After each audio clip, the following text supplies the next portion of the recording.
बड़ी खबर है, भारतीय जनता पार्टी के केंद्रीय नेतृत्व ने प्रभारी और सह प्रभारियों की लिस्ट जारी कर दी है। ये बड़ी खबर आपको बता रहे हैं। उत्तराखंड में फिर से दुष्यंत गौतम को जिम्मेदारी मिली है। रेखा वर्मा फिर सह प्रभारी उत्तराखंड की बनाई गई हैं। ये बड़ी खबर आपको बता रहे हैं, जहां पर बीजेपी के केंद्रीय नेतृत्व ने प्रभारियों और सह प्रभारियों की एक सूची जारी की है। और उत्तराखंड के परिप्रेक्ष्य में बात की जाए तो यहाँ पर दुष्यंत गौतम को एक बार फिर उत्तराखंड के प्रभारी के तौर पर जो है वो जिम्मेदारी मिली है। वहीं रेखा वर्मा एक बार फिर उत्तराखंड की सह प्रभारी बनी है।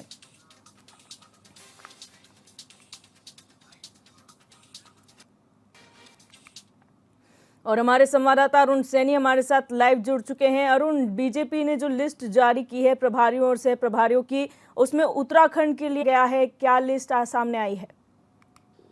जी दिव्या, बिल्कुल भारतीय जनता पार्टी ने के केंद्रीय नेतृत्व ने उत्तराखंड समेत कई राज्यों में जो है प्रभारी नियुक्त किए हैं और सह प्रभारी जो है वो नियुक्त किए गए हैं। यानी कि अगर उत्तराखंड की बात की जाए तो उत्तराखंड में भारतीय जनता पार्टी ने एक बार फिर दुष्यंत गौतम को प्रभारी बनाया है और वहीं सह प्रभारी रेखा वर्मा को बनाया है। ऐसे में बात की जाए, दुष्यंत गौतम 2022 में विधानसभा चुनाव के दरमियान प्रभारी बनाए गए थे और जब से दुष्यंत गौतम प्रभारी बने हैं उत्तराखंड के, उसके बाद से लगातार जो भारतीय जनता पार्टी का विजय रथ है वो लगातार चल रहा है। 2022 में विधानसभा चुनाव भारतीय जनता पार्टी ने उनके प्रभारी रहते हुए उनके नेतृत्व में जीता। उसके बाद हरिद्वार में पंचायत चुनाव हुए और पंचायत चुनाव एक तरफा जीत भारतीय जनता पार्टी ने उसमें हासिल की। उसके बाद जो भी उपचुनाव हुए उन उपचुनाव में भी भारतीय जनता पार्टी जीती। और 2022 का जो विधानसभा चुनाव रहा था, जो कि उत्तराखंड में एक मिथक था कि एक बार एक सरकार आती है, एक दूसरी पार्टी की सरकार बनती है, तो उस मिथक को भी तोड़ने का काम भारतीय जनता पार्टी ने प्रदेश प्रभारी दुष्यंत गौतम के नेतृत्व में करने का काम किया। तो ऐसे में उसके बाद से जितने भी लगातार चुनाव हुए हैं उन चुनाव में भारतीय जनता पार्टी को प्रचंड जीत जो है उत्तराखंड में मिली है। वहीं अभी हाल ही में लोकसभा चुनाव हुए, लोकसभा चुनाव में भी 5 सीटों पर भारतीय जनता पार्टी ने जीत हासिल की है और हैट्रिक लगाने का काम 5 ही लोकसभा सीटों पर किया। तो ऐसे में लगातार जो है प्रदेश प्रभारी दुष्यंत गौतम के नेतृत्व में भारतीय जनता पार्टी उत्तराखंड में उसका जनाधार जो है वो लगातार बढ़ रहा है। और जो भी चुनाव हो रहे हैं उन चुनाव में भारतीय जनता पार्टी जीत हासिल लगातार कर रही है, चाहे उपचुनाव हो, विधानसभा चुनाव हो, पंचायत चुनाव हो या अन्य चुनाव हो, उन सभी चुनाव में भारतीय जनता पार्टी जो है जीत हासिल करने का काम कर रही है। तो वहीं सह प्रभारी रेखा वर्मा को बनाया गया है। रेखा वर्मा भी 2022 में दुष्यंत गौतम जब प्रभारी बनाए गए थे उनके साथ सह प्रभारी उनको बनाया गया था और लगातार दोनों के नेतृत्व में भारतीय जनता पार्टी काम कर रही है। और भारतीय जनता पार्टी का जो प्रदेश संगठन है वो लगातार उनके नेतृत्व में काम कर रहा है। और दुष्यंत गौतम की अगर बात की जाए तो लगातार जिस तरीके से देखने को मिलता है, दुष्यंत गौतम हर समय समय पर कभी हफ्ते में या कभी फिर 10 दिन में 15 दिन में लगातार बैठकें करते हैं। संगठन के जो पदाधिकारी हैं, वरिष्ठ नेता हैं, उनके साथ मीटिंग करते हैं और तमाम जो संगठन से की गतिविधियां हैं उसको लेकर चर्चा भी करते हैं और समय समय पर जो है समीक्षा भी करते हैं। संगठन को किस तरीके से मजबूत किया जाए, किस तरीके से और संगठन को गति दी जा सके, तो ये तमाम चीज़ें उनकी देखने को मिलती है। और इसी का नतीजा है कि एक बार फिर जो है उन्हें उत्तराखंड का प्रभारी बनाया है। और ऐसे में भारतीय जनता पार्टी की अगर बात की जाए तो उनके नेतृत्व में काफ़ी अच्छा प्रदर्शन भारतीय जनता पार्टी ने उत्तराखंड में किया है। और एक तरफा जो है जनाधार भारतीय जनता पार्टी का उनके नेतृत्व में यहाँ पर जो है वो लगातार बढ़ रहा है। बिल्कुल अरुण, और वही प्रभारी बनाए गए हैं, वही सह प्रभारी हैं, रेखा वर्मा सह प्रभारी हैं, प्रभारी दुष्यंत गौतम हैं। ऐसे में उनकी जिम्मेदारियां और भी ज्यादा बढ़ जाती क्योंकि केंद्र ने उन पर विश्वास एक बार फिर जाहिर किया है। आगे उनके लिए क्या होने वाला है, किस तरीके से कार्यप्रणाली उनकी रहने वाली है? जी दिव्या, बिल्कुल देखिए, दुष्यंत गौतम की अगर बात की जाए तो संगठन की उन्हें काफ़ी लंबा अनुभव है। और जब देश में इमरजेंसी थी उस समय जो है वो राजनीति में उन्होंने कदम रखा और उस समय जो है वो राजनीति में आए थे। उसके बाद लगातार जो है संगठन में सक्रिय हैं और अनुसूचित चेहरा भी वो हैं। तो ऐसे में भारतीय जनता पार्टी जिस तरीके से तमाम वर्गों को साधने का काम कर रही है, चाहे विधानसभा चुनाव में हो या कोई भी चुनाव हो, तो ऐसे में एक बड़ा जो है काम उनका ये भी रहने वाला है। इसी के साथ साथ लोकसभा चुनाव में देखा गया है भारतीय जनता पार्टी ने बड़ी ही जो है जोरों शोरों से सदस्यता अभियान भी चलाया और यहाँ पर अन्य पार्टी के नेताओं को अपनी पार्टी में भारतीय जनता पार्टी ने शामिल भी किया। तो ऐसे में लगातार उनके नेतृत्व में भारतीय जनता पार्टी काम कर रही है। और आगे के रोड मैप की जहाँ तक बात बात है तो अभी उपचुनाव भी हैं और उपचुनाव में भी उनकी सक्रियता लगातार बरकरार है। समय समय पर वो मीटिंग कर रहे हैं और आगे संगठन को किस तरीके से मजबूती दी जाए और संगठन को किस तरीके से मजबूत किया जा सके। और जहाँ तक बात है कि उत्तराखंड में भी अगर हरिद्वार जिले की खास तौर पर बात की जाए तो हरिद्वार जिले में भारतीय जनता पार्टी का जो वर्चस्व है वो थोड़ा कम दिखाई देता है। जिस तरीके से देखा गया हरिद्वार जिले में 11 विधानसभा सीट आती हैं जिसमें कि 5 विधानसभा सीट कांग्रेस ने जीती थी। तो ऐसे में उसको लेकर भी हरिद्वार जिले में किस तरीके से भारतीय जनता पार्टी अपनी जड़ें मजबूत करे, बूथ स्तर तक पार्टी को किस तरीके से मजबूत करे, ये भी उनका आगे का जो है रोड मैप रहेगा। और आने वाले समय में 2027 में विधानसभा चुनाव भी हैं और इसी के साथ साथ अभी निकाय चुनाव भी होने हैं, पंचायत चुनाव भी होने हैं। तो उनमें किस तरीके से संगठन को मजबूत किया जाए, किस तरीके से उनमें भी जीत हासिल की जाए, इसके लिए तमाम रोड मैप उनके रहेंगे। लेकिन दुष्यंत कुमार गौतम के नेतृत्व में लगातार जब से वो प्रभारी बने हैं तब से अब तक उत्तराखंड में लगातार भारतीय जनता पार्टी जीत हासिल कर रही है। बहुत शुक्रिया आपका हमारे साथ जुड़ने के लिए अरुण और तमाम जान के लिए।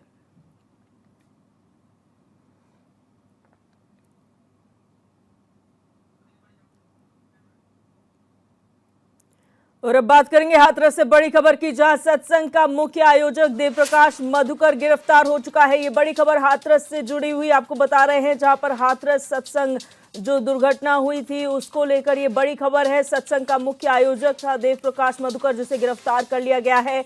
मुख्य आरोपी देवप्रकाश को देर रात गिरफ्तार किया है। देवप्रकाश मधुकर पर 1 लाख का इनाम घोषित था। उत्तर प्रदेश पुलिस ने दिल्ली के एक हॉस्पिटल से गिरफ्तार किया है देवप्रकाश मधुकर को और आज कोर्ट में मधुकर की पेशी होगी। ये बड़ी खबर आपको बता रहे हैं, हाथरस से जुड़ी हुई ये बड़ी खबर है, बड़ा अपडेट है, जहां पर सत्संग का जो मुख्य आयोजक है देवप्रकाश मधुकर, उसे पुलिस द्वारा गिरफ्तार कर लिया गया है। मुख्य आरोपी इसे माना जा रहा है, जिसे देर रात गिरफ्तार किया। मधुकर पर 1 लाख का इनाम भी घोषित था। उत्तर प्रदेश पुलिस ने दिल्ली के एक हॉस्पिटल से उसे गिरफ्तार किया है और आज उसकी कोर्ट में पेशी होनी है।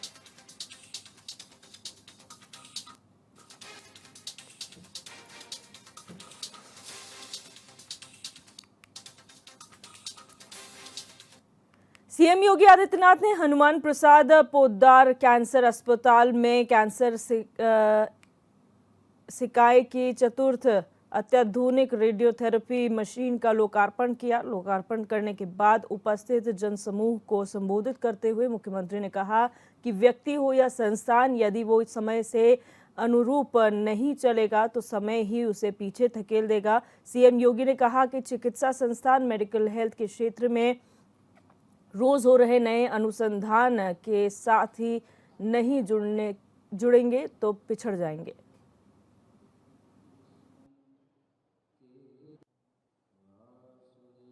गोरखपुर को हनुमान प्रसाद पोद्दार कैंसर हॉस्पिटल की ओर से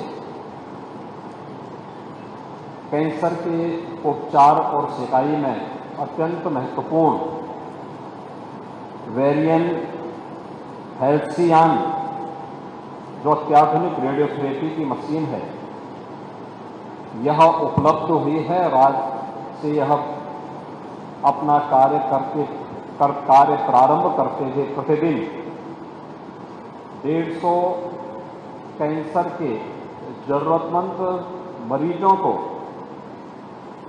रेडियोथेरेपी की उत्तम सुविधा उपलब्ध करवाने में सहायक होगी। मैं इसके लिए हनुमान प्रसाद कैंसर हॉस्पिटल और शोध संस्थान के सभी ट्रस्टी और पदाधिकारियों को हृदय से बधाई देते हुए जो भी रोगी इसका लाभ लेगा उन सबके उत्तम स्वास्थ्य की कामना करते हुए अपनी शुभकामनाएं देता हूं। अब रुक करेंगे फिरोजाबाद से खबर की, जहां पहली बारिश के बाद नगर निगम की पोल खुल गई है, सड़कें जलमग्न हो गई हैं, लोग परेशान हैं। फिरोजाबाद नगर निगम स्मार्ट सिटी की बात करता है, महज 1 घंटे की बरसात ने इसकी पोल खोलकर रख दी है। नगर निगम कार्यालयों में पानी घुस गया है, कर्मचारियों का ऑफिस में बैठना भी मुश्किल हो गया है। वहीं दूसरी तरफ मेडिकल कॉलेज और ट्रॉमा सेंटर वाली रोड पर पूरी तरह सड़क पानी में डूब गई है।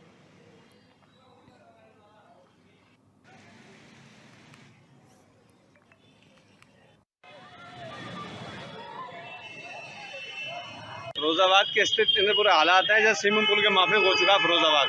जैसे नदियों से पानी फिरोजाबाद में आ गया हो। कोई जल निकासी नहीं है, वो सारे खोखले फिरोजाबाद में नगर निगम के, महापौर जी के, विधायक जी के सारे खोखले वादे। यहाँ तक कि सारे सर्विस लाइन ऐसे हो चुके हैं स्विमिंग पूल में जैसे आदमी नहा ले नदियों के माफे के। तो लगातार दावे कर रहा था कि कोई दावे नहीं, सब गोखले, करोड़ों रुपए की घोटाला है। और जिस दिन से रोड बनाए अभी तक नालों में कोई भी देख रेख नहीं है, कोई कहीं नीचा है कहीं ऊंचा है, और इतना आरसीसी का सिस्टम नीचे छोड़ दिया है जिसमें कि नाले रुके हुए हैं। कोई सिस्टम नहीं, निकासी का कोई काम ही नहीं किया। वैसे तो फिरोजाबाद की नगर निगम फिरोजाबाद को स्मार्ट सिटी बनाने के दावे करती है, लेकिन 1 घंटे की बारिश में पूरा शहर जलमग्न हो गया है। वहीं हम बात करें नगर निगम के, तो नगर निगम के दफ्तरों तक अंदर पानी भर चुका है। जो निगम के दावे थे वो धरातल पे देखने को नहीं मिल रहे हैं। निगम की पोल पहली 1 घंटे की बारिश में अब खुलती नजर आ रही है। करोड़ों रुपए खर्च करने के बाद भी लोगों को आज तक नगर निगम जल भराव की समस्या से निदान नहीं दिला पाई है। अब ऐसे में नगर निगम के ऊपर बड़ा सवाल है। जो पूरे शहर की जल भराव की निकासी की समस्या से निकासी की बात करती है, वो खुद अपने दफ्तरों में पानी भरने को लेकर निकासी की समुचित व्यवस्था नहीं करा पाई है। तो ऐसे में शहर का विकास क्या करा पाएगी? अपने सहयोगी विजय के साथ मुकेश कुमार बघेल, HNN न्यूज़, फिरोजाबाद। हमारे संवाददाता मुकेश कुमार बघेल हमारे साथ फोन लाइन पर जुड़ चुके हैं। मुकेश, जानकारी चाहेंगे, जो तस्वीरें हम देख पा रहे हैं, चाहे नगर निगम के कार्यालय की हो या फिर अन्य दफ्तरों की, सड़कों की, आखिर वजह क्या है कि मानसून से पहले भी तैयारी नहीं कर पाया नगर निगम?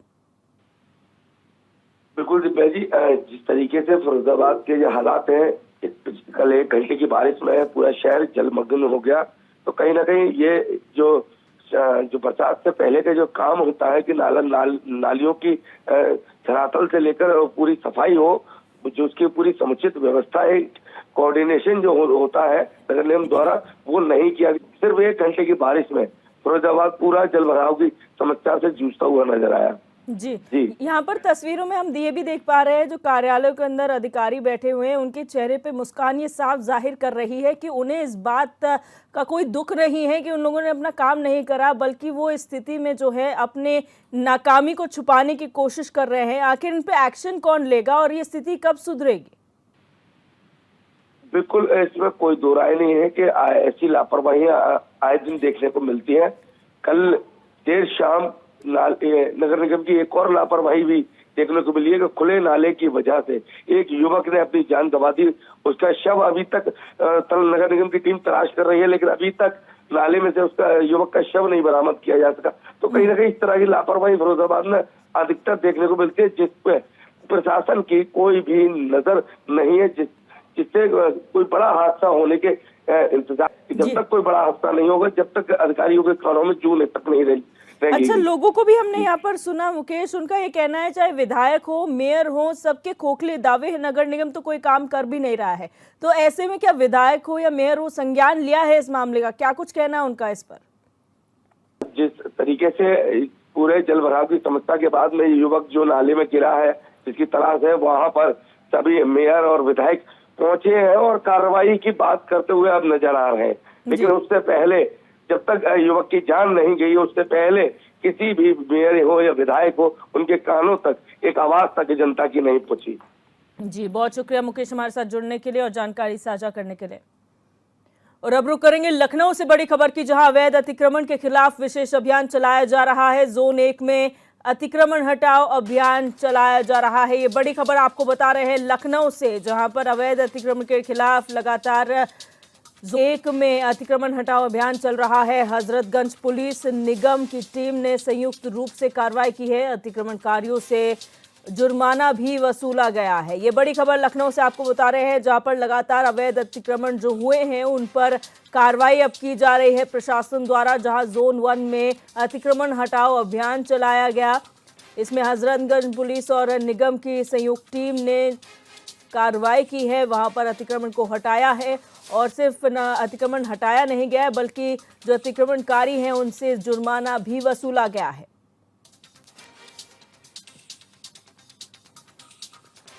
तो लखनऊ से ये बड़ी खबर आपको बता रहे हैं, जहां पर अवैध अतिक्रमण के खिलाफ विशेष अभियान प्रशासन का जारी है, जहां पर हजरतगंज पुलिस और निगम की संयुक्त टीम ने जोन 1 में अतिक्रमण को हटाने का कार्य किया है और साथ ही साथ जो अतिक्रमणकारी थे उनसे अतिक्रमण करने को लेकर वसूला गया है। तो ये तस्वीरों में आप देख सकते हैं अतिक्रमण को हटाया जा रहा है।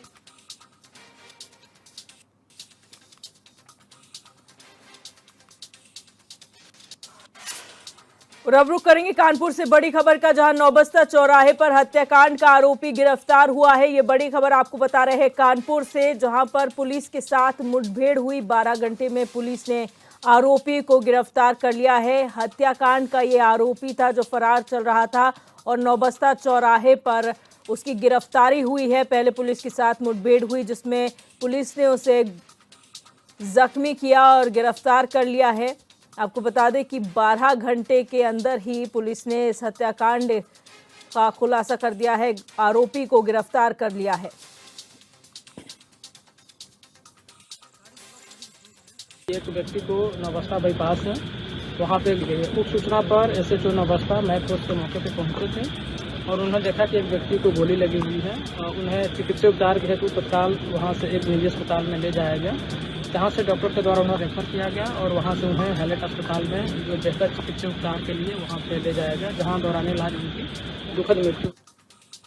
और इब्ने हसन जैदी हमारे संवाददाता हमारे साथ जुड़ चुके हैं। इब्ने, जानकारी चाहेंगे किस हत्याकांड का ये आरोपी था जो फरार चल रहा था और पुलिस ने क्या कार्रवाई की है?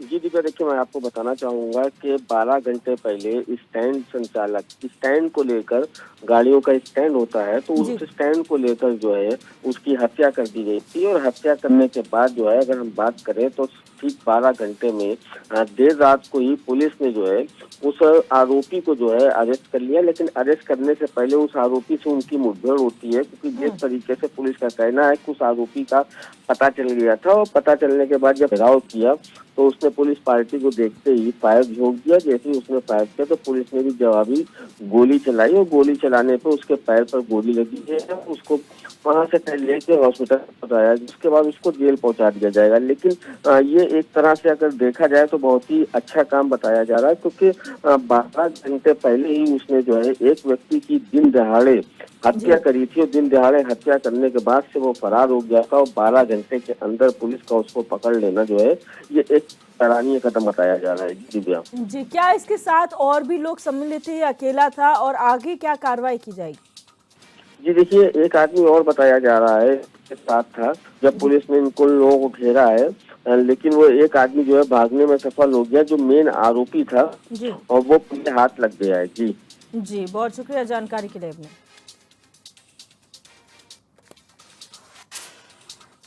अब रुक करेंगे खबर का, जहां एसएसपी अभिषेक सिंह का ऑपरेशन लगड़ा लगातार जारी है। गौकशी कर रहे गौकशों से पुलिस की मुठभेड़ हुई और मुठभेड़ में एक गौ तस्कर को पैर पर गोली भी लगी है। अंधेरे का फायदा उठाकर 2 बदमाश फरार हो गए।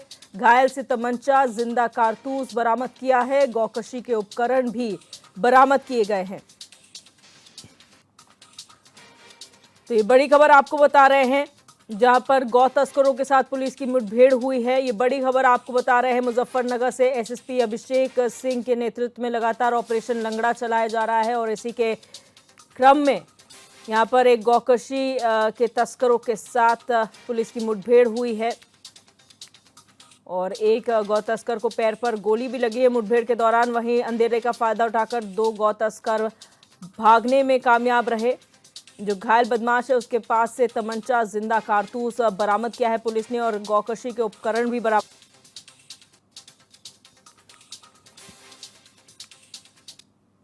मेरठ में रास्ते को लेकर हुए झगड़े के बीच बचाव कराने आए गर्भवती महिला के साथ मारपीट की गई। मारपीट में गर्भवती महिला का गर्भपात हो गया। वहीं आरोपियों पर कार्रवाई न होने को लेकर थाने के बाहर परिजनों ने हंगामा कर दिया। वहीं घायल महिला को जिला अस्पताल में भर्ती कराया गया।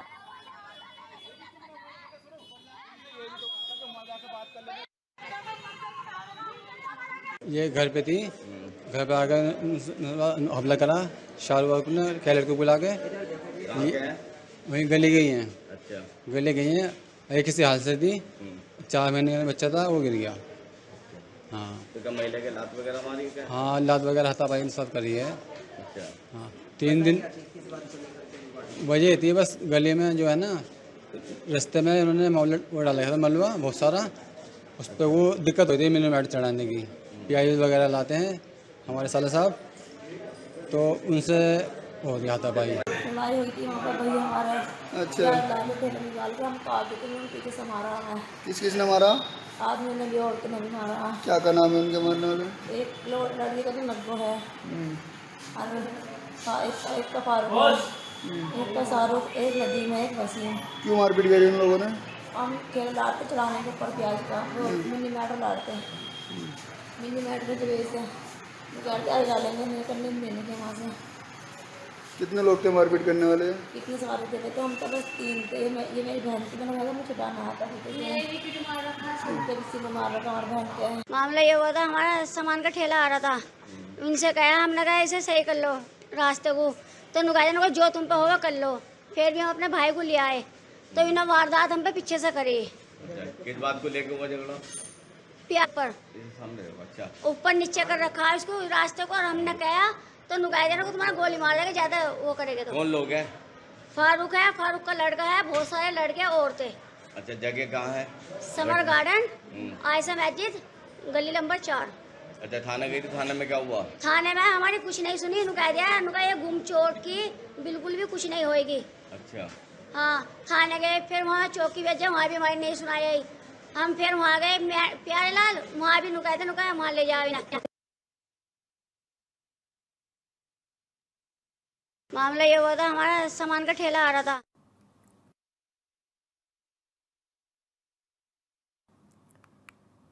अब बात करेंगे मेरठ से खबर की, जहां प्रतापपुर थाना पुलिस देर रात काशी टोल प्लाजा के पास चेकिंग कर रही थी, जहां पुलिस ने दिल्ली की तरफ से आ रही एक कार को रोक दिया। तभी कार चालक चेकिंग कर रहे पुलिसकर्मियों पर खुद को दरोगा देते हुए रौब झाड़ने लगा। चेकिंग के दौरान कार में सब इंस्पेक्टर की कैप और फर्जी आई कार्ड भी पाया गया।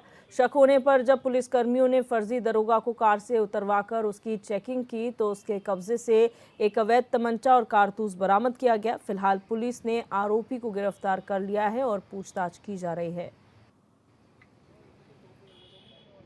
कल शाम को थाना प्रतापपुर पुलिस द्वारा चेकिंग की जा रही थी। चेकिंग के दौरान एक स्विफ्ट डिजायर कार को जब चेक किया गया, तो उसमें से एक व्यक्ति जिसका नाम मनीष पाठी है, जो नोएडा का रहने वाला है, उसके पास से एक पिस्टल और कारतूस और एवं एक नकली दिल्ली पुलिस की आईडी मिली है, और उसके पास एक पिकअप भी बरामद हुआ है।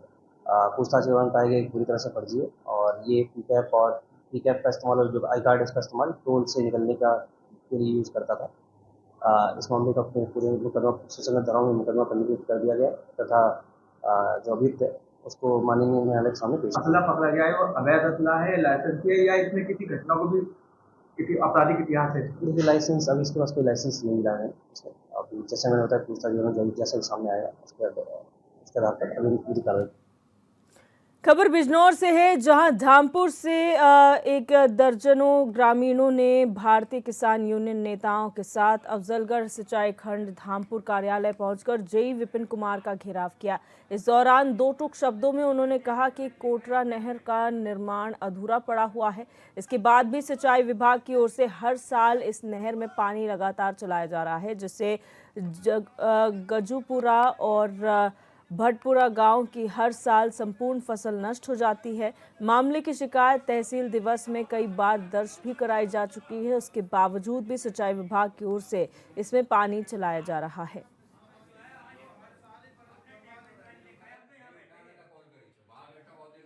सिलसिले में आए हैं, 4 वर्ष से यही सिलसिला, हमारा गांव डूबने को तैयार है, सारी फसल हमारी जलमग्न हो चुकी है। हम यहाँ आत्महत्या कर लेंगे। सहायक अभियंता उपखंड द्वितीय धामपुर पूर्वी गंगा नहर खंड 6 नदियाबाद सिंचाई एवं जल संसाधन विभाग उत्तर प्रदेश डिस्ट्रिक्ट बिजनौर तहसील धामपुर। हम यहाँ आत्महत्या कर लेंगे, तब प्रशासन को पता चलेगा, सभी लोगों को पता चलेगा। किसान यहाँ मर जाएगा क्योंकि किसान कर्ज नहीं दे पा रहा है और कर्ज में हम डूब चुके हैं। बस 4 वर्ष से यही स्थिति बनी हुई है। मेरे पास जो रीच है वो 640 से 1485 तक है। 1485 पर गैप है नहर में, तो गैप के बाद में नहर बनी नहीं है, तो जो उससे पीछे 640 पर लोधीपुर नहर निकल रही है, 7 330 पर जमालपुर नहर निकल रही है, 11 640 पर जहांगीराबाद नहर निकल रही है। इन तीनों नहरों में पानी चलाने के लिए कोटरा डिवाइस से ही ये नहरें निकलती हैं, इसलिए इसमें पानी चलाना पड़ता है। बरसात से पहले 2 दिन पानी चला है, उसके बाद में बरसात होने पर इसका पानी मामला ये है, हमारे यहाँ कोटरा की जो नहर है ये कुछ खेतों के बैनाम में भी है, उनमें नहर खोदते नहीं है और पानी उसमें हर वर्ष चला देते हैं और कच्चे बंदे लगा रखे हैं। हम बार बार मना करने के बाद भी बहुत एप्लीकेशन भी दी, फिर भी जो है ये बार बार उसमें पानी चला देते हैं। गर्मियों में भी पानी आ जाता है, अब बोल देते हैं कि बरसात का पानी आ गया। अब इन्हीं के जो गेटमैन है उन्होंने कहा कि कोई इनके मतलब जेई साहब हैं विपिन जी और उन्होंने नहर चलवाई है मेरे से। अब ये बोलते हैं कि हमने नहर चलवाई नहीं है, परसों नहर बंद हुई है, वो खुद ही इस बात के लिए बोल रहे हैं। वो सारी रिकॉर्डिंग। और इस बुलेटिन में मेरे साथ बस इतना ही। आप देखते रहिए HNN 24/7, जुनून सच दिखाने का।